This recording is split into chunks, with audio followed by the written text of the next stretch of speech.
सोलापूर शहरामध्ये संभाजी ब्रिगेडचे प्रदेशाध्यक्ष प्रवीणजी गायकवाड यांना काळे फासल्याची बातमी समोर येत आहे।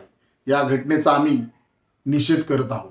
मुळात प्रवीणजी गायकवाड गेले कित्येक वर्ष महाराष्ट्र राज्यामध्ये रयतेचे राजे शिवाजी महाराज, संभाजीराजे, फुले शाहू आंबेडकर यांचा विचार पुढे नेण्याचं काम करत आहेत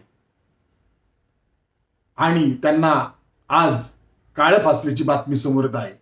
ही बाब अत्यंत धक्कादायक आहे।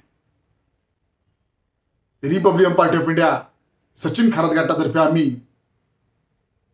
माननीय मुख्यमंत्री देवेंद्र फडणवीस साहेब यांना मागणी करत आहे की आपण या प्रकरणामध्ये लक्ष द्यावं आणि तात्काळ संभाजी ब्रिगेडचे प्रदेशाध्यक्ष प्रवीणजी गायकवाड यांना सुरक्षा देण्यात यावी अशी मागणी आम्ही आपणास करत आहोत।